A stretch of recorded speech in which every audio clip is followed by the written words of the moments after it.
Hi, I'm Ravi Shankar Kaushik. I'm the writer and director of the film called Flames, and we just premiered at the Jogja Netpack Asian Film Festival. Okay, since you just mentioned, tell me how was the reception from the audience here? What did they think of the I film? think it was really good. The audience here was very engaging. We had a nice interactive Q&A session, and as a filmmaker, that's really important to me to hear from the audience. You kind of get a very immediate feedback from them. So it was really good. This was the first time we're sharing it with an international audience. So yeah, I mean, I'm really happy with how the screening went. Yeah. And tell me a bit about the inspiration behind the film. What gave you the idea to shoot this film? And also, you can tell me a bit about this lowest caste. How's the Yeah, situation with them? sure thing. So for me, actually, the film started from the emotional core of a father-son relationship. I had become a new father myself, and I was thinking about my role as a father of a provider, but as well as a protector towards my child, and that led me to think more about how, to what extent would a parent go really, right, to protect their offspring, and that's where the thought came from. But then I wanted to set this story, a rather personal story, in a larger societal backdrop. Hence, the film is set in rural northern India, and the casteism is still a reality. It's not something people tend to believe that it does not exist anymore, but that's not the case. It's rather conveniently overlooked. The reality still exists, maybe in different form from earlier. So it was important for me to be authentic and be rooted to where the film was being told. And but yeah, to give a quick casteism is a caste system is a very large topic. So, and I might not be able to do justice in the short amount of time, but at a very high level, essentially, when you are born, you get associated to the caste that your ancestors and your family has belonged to, and by that virtue, whatever discrimination that has existed for all these years automatically gets carried on generation by generation, and that impacts a lot of people in a lot many more ways. It's not so yeah. That's how it is. It's not based on color. It's not based on. It's kind of like apartheid, but based on just where you get born. And but yeah, I mean that's like a very overall view of what caste system means and why the discrimination happens. But supposedly it's illegal, like the caste system has been abolished legally. That's true, which is why even if you see in the film, what I try to capture is the undercurrent of the discrimination that still exists. Nobody is, I mean, of course, it is illegal to use certain words, it is illegal to exploit somebody or discriminate somebody against that. But then it's a system that's existed for such a long time that people tend to find ways to continue that. So something that used to be like out there, up front in your face, now it's taken a slightly different undertone. But the evil still exists, right? And so yeah, that's what I wanted to showcase in the film as well. But you're right, it's abolished legally, but I think it's more to do with the society as a whole trying to get that has to get rid of it. The mentality has to change around that. Yeah. And tell me a bit about the old lady in the film, which I felt is probably maybe one of the most interesting characters. No, I mean, she's actually the actor who plays the father, Vikram Kochar. He's the only actor in the film. Everybody else that you see in the film was somebody we cast locally from that village, and so that old lady also she works in that field where we shot it. That's her house. That's her hut where we shot it. The boy also lives there. So for me, she's a very interesting person. Somebody who has absolutely no exposure to films, no exposure to acting, certainly. And for her, I mean, the entire team, including her, we just kind of got together really well. It was very enjoyable, hopefully for her as well. It was great working with her. So it was all her natural instincts that we were able to capture. My DOP Anshul did a great job. He definitely has a very strong documentary background as well, which kind of came in handy to be comfortable to make the person who's not an actor be comfortable with the movie set, because that also becomes a big hindrance, right? So I think kudos to him as well, and certainly then to my editor, because I feel like we were able to kind of get the performance out from Amma, the old lady, not just on the set, but then also in the edit, we were able to, develop her character a little bit more. And tell me about the scene close to the end that she tells to kill her. Yeah. How did you shoot that? How did you guide her, let's say, for that? For that, I think during the auditioning stage itself, that was the scene that I kind of led her to act. And what I realized is that she basically found her own rhythm around it, of repeating the same, it's basically like she's chanting that almost, right? And she's in her rhythm. And so I did not have to do much. I kind of lucked out on my casting in a way. And then what I did is I basically let her be. She knew, kind of told her the emotion that it needs to be. She has daughters she's really close to, and I just had to tap into that motherhood aspect of herself to basically feel that. And then again, I said she found her own rhythm. For me, it was more about that, and there was no acting workshop or anything, because I did not want to actually polish her to behave like an actor. It was important that whatever she's doing comes out as natural and as instinctive as it can be, rather than being a very pre-planned kind of thing. So yeah, interesting. And tell me a bit more about the location. Where is the film shot, since you mentioned? Sure. The film is shot in two villages called Jatoli and Lohari. They are in Haryana. Haryana is a state which is right next to the national capital of India, New Delhi, and that's where we shot it. The location is my mother comes from that village, and so I have seen that village, and which is why also that undertone that I mentioned about the caste system existing, but in a different form, the discrimination still going on. I've seen that. I've been privy to that, of how that still prevails. Not again, like, not in your face, but it's like, so that was kind of what gave me that backdrop to tell the story there. Yeah. And how was it working with non-actors? Did it the end was more difficult, or why did you choose to do it like that? For me, it was very important. One, to have a very, like, a story needs to be authentic in my mind. I did not want anything to. I tried to at least not have anything look as planned, or somebody who's not belonging to that space being put into that space, and now they're trying to act as if they are from that space. At least that was my attempt with this film. Working with them was, I don't think it was as different as working with an actor, because I think with each actor also there's a different approach, and the more important thing is, with each actor you need to understand what's working for each person. So if for my actor, like, I needed to basically lead him back into the zone of what his character required, and similarly for everybody else, I did not have a singular approach to them. So it was more me and my connection to that person, and then how I was able to kind of approach or lead them into that direction.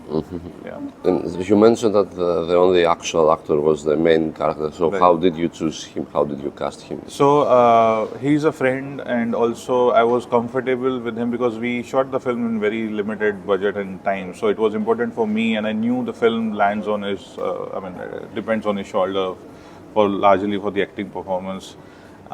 We were actually discussing a different film for quite some time, and his wife, who's my friend, she introduced me to him, and we kind of chatted a lot. So I was able to get the sensibility of him as an actor, and I felt like that I might be able to get what I want from him, even because it was really important. He does not have any dialogues; he's playing a mute character.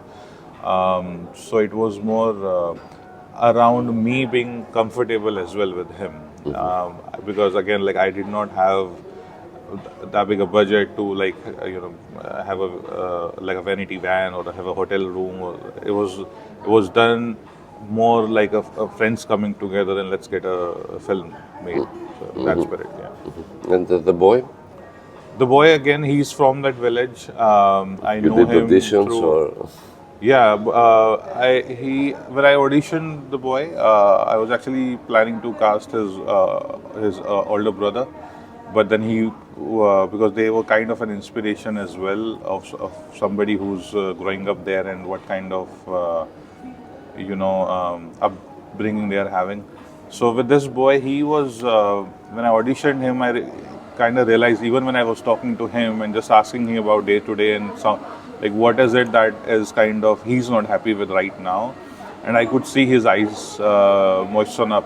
When he touched the topic of he just like he was talking about his parents, just sharing something emotional to me in a comfortable space. But I could see his eyes tearing up a little bit, and for me that was it, right? Because I did not need. I was very clear. I did not need the boy to emote a lot over the top. I was trying to have a boy who is just sensitive from within. So that for me as a director, it was more about just leading him to that mental space. And again, like there's not much acting that I had to tell him to do. It was more about blocking, so the scene works, so the plot keeps moving on. But I was really impressed, and again, I lucked out on my casting. I was really impressed by the boy. The last scene where he breaks down, that's the only take we did. Oh, Because when I asked him if he would want to go second, and he did not want to, so I also did not want to push the kid beyond what he was comfortable with. But because it was it's an emotional scene, and so I think I was happy. So yeah, it was an emotional scene for him. As I said again, no workshops. It was more about me just holding their hand and thankful to them for letting me do that. To letting me guide them through it. Yeah. and which one was the most difficult scene to shoot, would you say? I think the climax scene. Because that's something that because there was another kid involved in the room, and we were very careful, and her parents were also there, and but that needed a lot of planning. But also I did not want to like usually I storyboard my scenes, but that scene I did not storyboard because I thought that I need to feel the energy in the room at that moment to really bring it out because it's not like a very planned shot. It's more the reaction, and when you have a fire going in that room and it becomes hot and you have smoke going around and all the emotions that are there in that scene, it kind of that was the toughest scene for me to implement as well. Yeah. Do you have a favorite? Favorite scene? I think, I think the scene where the son comes and sits next to the father, and though they do not say anything, but a lot is being said between them with their eyes. For me, as an audience as well, I like such scenes where it's the visual and just the atmosphere that does most of the talking for you. So that's my favorite scene, and also I think because, as I said, I'd become a new father when I wrote the script, and I have a 5-year-old son, and I'm really, really like close to him. So I don't know. I mean that hence like that connects to me really well emotionally as well. Yeah. And if there was like a message that the audience gets away from the movie, well, what I got is like, okay, you need to leave the hate, like to be forgiving, and is that what you want to say? And I'm also a bit curious if, like, the way the mother, the old lady, is treating is like sort of accusation there towards the previous generation. Great point. I think for me, the point here was about the story, in a way, is a story of three parents, all dealing with an issue around their child, and how each one of them is dealing based on the conditioning that they've had from the society, right? Like even the old mother, she's dealing with it the way she would know how to deal with it. What kind of agency does she have? What can she really do, right? So for me, it was about that. To again, like as I said, as a parent, there's nothing you won't do. That's what I feel, and that's what I wanted to get together. What I would want for the audience to like feel, end of the day, is just a bit of empathy for the characters. I definitely wanted I like thriller films, hence it is a thriller film. But I also wanted to not say it in isolation, set it in a real world. So people don't forget the issues that still exist, right? As I said, I wanted to juxtapose the beauty of a rural Indian setup, but then also that layer of ugliness that still lies beneath it. So I wanted to make sure that also the reality is still there. I wanted that to be present, yeah. And tell me a bit about the cinematography, what you want to do in the visual of the film. So Anshul Unyal, he's the cinematographer on this film, and we started with our discussion around, again, as I said, and I like told him as well that this is not, we are not dealing with actors here. Things are not going to be as planned or go as per plan. Your action, like the action and cut, also has to have a breathing space, because even in our edit, like a lot of the old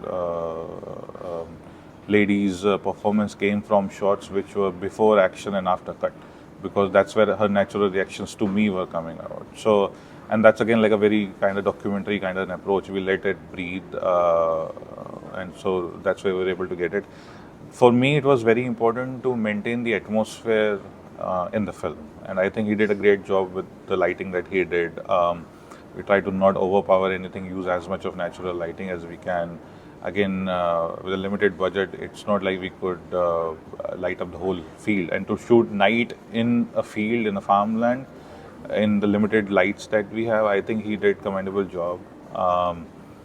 So yeah, I mean, I wanted to make sure the atmosphere of that, of a cold winter night in a farmland in Haryana, can stay intact. And we were trying to not touch, go. I didn't want it to look made up in any way. That was the attempt. Yeah.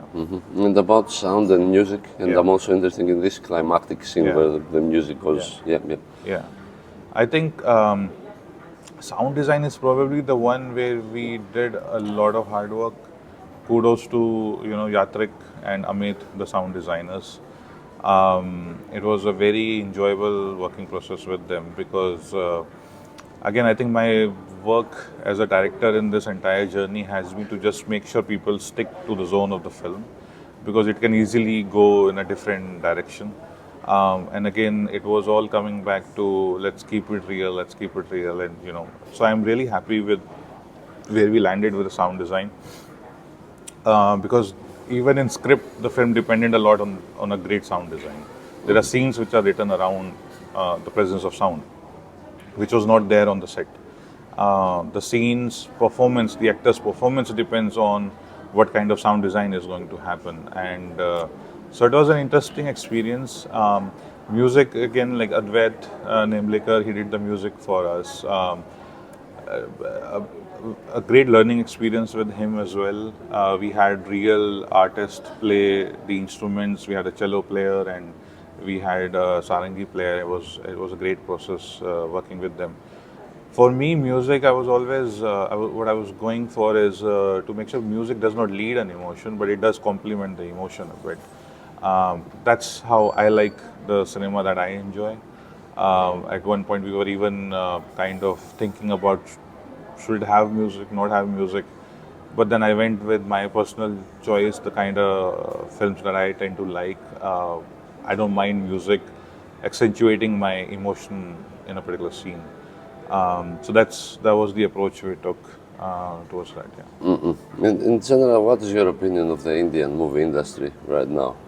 The particular one. This is Hindi, the language. This right? is Hindi. This Yeah. is Hindi. I think overall the Indian movie industry is doing good. I think that a lot of regional cinema and especially in very recent times, a lot of independent cinema is also getting they've again started to get some theatrical releases, and I think the Indian audience has evolved a lot based on the exposure that we've had with OTT players. Of course, that there's so much cinema being consumed from different languages, and like dubs or subtitles are no longer a barrier, right?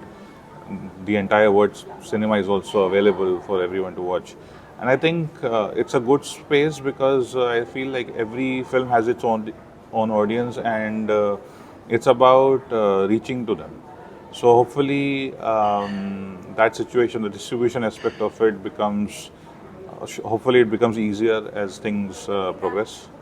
And but I think again, like the advent of digital filming, right, has really kind of extended the medium for anyone to tell stories, which is really good. I think it's kind of democratized the process of making the film. The distribution of it is still something I think needs to be sorted out, but hopefully better times ahead. Yeah. So are there plans to open it in India, the film? There are. We are working with our producers who have joined us to figure out the process ahead. Hopefully, a theatrical and then an OTT release.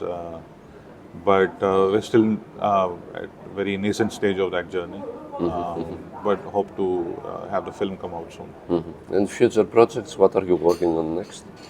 I have a feature I'm developing right now. It's going to be based in a tea estate. Again, for me, the atmosphere and trying to keep that is going. Again, it's going to be a thriller. I think I like thriller films, so maybe again, like because making a film is a painstaking process, right? So you might as well make something that you're going to watch and enjoy, and go through the process. So yeah, that's what I'm developing right now, and that also has a mother-daughter relationship at the core of it. So I like to see and tell stories which have the genre elements, but then they do talk about a larger society, right? There is a place in time that we are talking about, and hopefully I'm able to also add my documentation around the reality that exists with my stories. And seeing your path towards the future, because I saw some of your short, how do you feel about that? What you do with the short and what you do now? The short film was done like 5 years back, and tremendous learning experience. That I'm not coming from a film school, so for me, anytime I'm on set, that's basically my film school. And it's taken quite a lot of time. But there was another film in the middle that unfortunately did not see the light of the day. So yeah, it's been interesting journey. Hopefully, I don't take too long to get going on the next project. But I think also what I feel is, as I said earlier, though, like it's good that digital, filmmaking is out there, and the medium is now accessible to many people. But I also feel that has led to a lot of things being made. So now I feel unless it's something that really moves me to get going, I think I'm going to wait for the right story, like where I'm not able to sit anymore. I have to make it. So I don't want to make things just for the sake of making it. It has to speak to me at some level. So yeah, that's why it took 5 years with this debut feature. But fingers crossed, we have producers on board who allow me to move quickly on the next ones. Yeah. Okay. So you're happy in the end with how this film turned out? I am. I am very happy. I am happy You to. seem very happy to tell you the Yeah, truth. yeah. No, I am. I mean, I'm proud of the work that went in. It's been a long process. I also work as an IT engineer full time.